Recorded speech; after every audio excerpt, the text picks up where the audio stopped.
ಸತ್ತಿಲ್ಲ ಅಂತ ನಿಖಿಲ್ ಕುಮಾರಸ್ವಾಮಿ ಕೃತಜ್ಞತಾ ಸಮಾವೇಶದಲ್ಲಿ ಹೇಳಿದ್ದಾರೆ.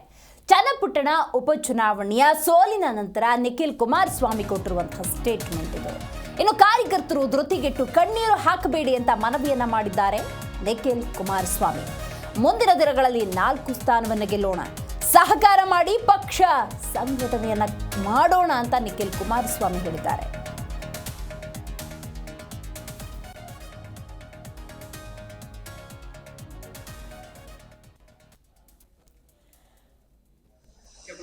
ಒಂದೇ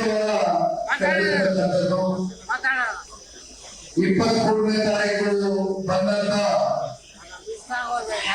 ಫಲಿತಾಂಶ ಯಾರು ಕೂಡ ನಿರೀಕ್ಷೆಯನ್ನ ಮಾಡಲಿಲ್ಲ. ಆದರೆ ಆ ಫಲಿತಾಂಶದ ಬಳಿಕ ಒಂದೇ ವಾರದಲ್ಲಿ ಸಮಯವನ್ನು ನಿಗದಿ ಮಾಡಿ ಕೇಂದ್ರದ ಸಚಿವರು, ರಾಜ್ಯ ಕಂಡಂತ ಅಪರೂಪ ನಾಯಕರಾಗಿರ್ತಕ್ಕಂಥ ರಾಜ್ಯದ ಮಾಜಿ ಮುಖ್ಯಮಂತ್ರಿಗಳು, ನಮ್ಮ ತಂದೆಯವರು ಸನ್ಮಾನ್ಯ ಕುಮಾರಣ್ಣವರು ನವದೆಹಲಿಯಲ್ಲಿ ಈಗಾಗಲೇ ಚಳಿಗಾಲದ ಅಧಿವೇಶನ ನಡೀತಾ ಇದೆ. ಆದರೂ ಕೂಡ ಅವರ ಸಮಯವನ್ನ ಮೀಸಲಿಟ್ಟು ಇಂದು ಮತ್ತೆ ನಾಳೆ 2 ದಿನಗಳ ಕಾಲ ನಮ್ಮ ಚನ್ನಪಟ್ಟಣದ ಉಪಚುನಾವಣೆಯಲ್ಲಿ ನಮ್ಮ ಪಕ್ಷದ ನಿಷ್ಠಾವಂತ ಕಾರ್ಯಕರ್ತರು, ಮುಖಂಡರು ಅತ್ಯಂತ ಪ್ರಾಮಾಣಿಕವಾಗಿ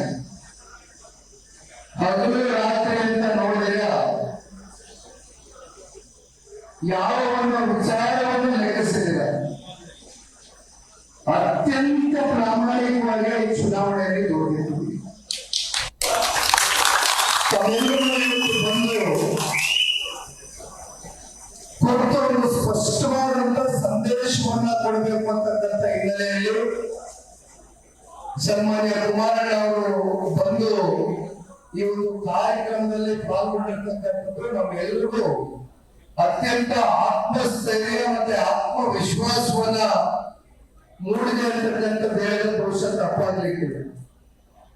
ಮತ್ತೊಬ್ಬರು ಸನ್ಮಾನ್ಯ ಕುಮಾರಣ್ಣ ಅವರ ಸಹಪಾಠಿಗಳು, ಮಾಜಿ ಸಚಿವರು, ಹಿರಿಯರು ಆಗಿರ್ತಕ್ಕಂಥ ಸನ್ಮಾನ್ಯ ಸಾರಾ ಮಹೇಶನ್ ಅವರು ಕೂಡ ಈ ತಾನೇ ಕಾರ್ಯಕ್ರಮಕ್ಕೆ ಆಗಮಿಸಿದ್ದಾರೆ. ತಾಲೂಕು ಅಧ್ಯಕ್ಷರು ಜೈಮುತ್ತಣ್ಣ ಅವರು ಒಂದು ಸ್ವಲ್ಪ ಉದ್ವೇಗಕ್ಕೆ ಒಳಗಾಗಿ ಈ ಒಂದು ಉಪಚುನಾವಣೆಯ ಸಂಪೂರ್ಣ ಈ ಒಂದು ಫಲಿತಾಂಶದ ಜವಾಬ್ದಾರಿಯನ್ನ ನಾನೇ ಹೊರ್ತೇನೆ ಅಂತಕ್ಕಂಥ ಮಾತನ್ನ ದಯಮಾಡಿ ವಾಪಸ್ ತಗೊಳ್ಬೇಕಾಗ್ತದೆ. ನಾನು ಜೈಮುತ್ತಣ್ಣ ಅವರಿಗೆ ನಿನ್ನೆ ದಿನ ನನಗೆ ದೂರವಾಣಿಯಲ್ಲಿ ಮಾತನ್ನ ಹೇಳಿದ್ರು. ನಾವು ಒಂದು ಮಾತು ಹೇಳಿದೆ, ಜೈಮುತ್ತಣ್ಣ ಅವರೇ, ಈ ಉಪಚುನಾವಣೆಯ ಫಲಿತಾಂಶ ನಾವು ಸಾಮೂಹಿಕವಾಗಿ ತೆಗೆದುಕೊಳ್ಬೇಕಾಗ್ತದೆ. ಇದು ಯಾವ ಒಬ್ಬ ವ್ಯಕ್ತಿ ಮೇಲೆ ಎಲ್ಲಾ ಜವಾಬ್ದಾರಿಯನ್ನ ಹೊರಿಸಿ ನಡೆದಂತ ಉಪಚುನಾವಣೆ ಅಲ್ಲ. ತಮ್ಮ ಗೊತ್ತಿದೆ, ಇವತ್ತು ಇಡೀ ರಾಜ್ಯ ಸರ್ಕಾರವನ್ನು ಎದುರಿಸಿದ್ದೀರಿ ಜನತಾದಳ ಪಕ್ಷದ ಕಾರ್ಯಕರ್ತರು. ಇಡೀ ರಾಜ್ಯ ಸರ್ಕಾರವನ್ನು ಎದುರಿಸಿದ್ದೀರಿ, ಬೂಟಿಗಟ್ಟಿಲ್ಲ. ಧೈರ್ಯ ಕಳ್ಕೊಳ್ಬೇಡಿ. ನಿಮ್ ಪಾದಗಳಿಗೆ ನಮಸ್ಕಾರ ಮಾಡಿ ಕೇಳ್ತಾರೆ, ನನ್ನ ಮೇಲೆ ಅನುಮಾನ ಪಡಬೇಡಿ, ನಮ್ಮ ರಾಮನಗರ ಜಿಲ್ಲೆಯ ಜನತೆ ಇವತ್ತು ಸನ್ಮಾನ್ಯ ಕುಮಾರಣ್ಣ ಅವರು 2 ಬಾರಿ ರಾಜ್ಯದ ಮುಖ್ಯಮಂತ್ರಿಗಳಾಗಿದ್ದಾರೆ ಅಂದ್ರೆ ಕಳೆದ ಲೋಕಸಭಾ ಚುನಾವಣೆಯ ಅನಿರೀಕ್ಷಿತವಾದಂತ ಜಿ ಕನ್ನಡ ನ್ಯೂಸ್ ಈಗ ನಿಮ್ಮ ಮನೆಯಲ್ಲೇ ನೋಡಿ. ಎಲ್ಲ ಕೇಬಲ್ಗಳಲ್ಲಿ ಈಗ ಲಭ್ಯ.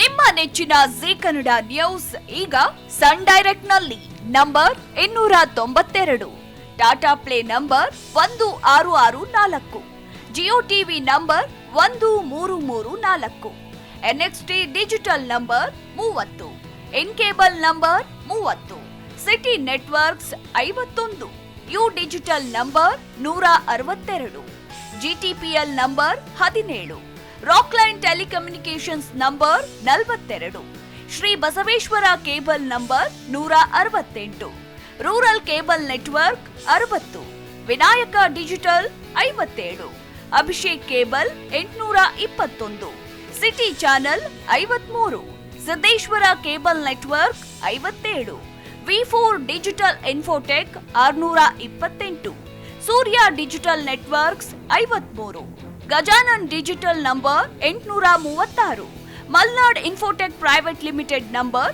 56, Metrocast number 830, Victory digital number 167ರಲ್ಲಿ ನೋಡಿ ಆನಂದಿಸಿ.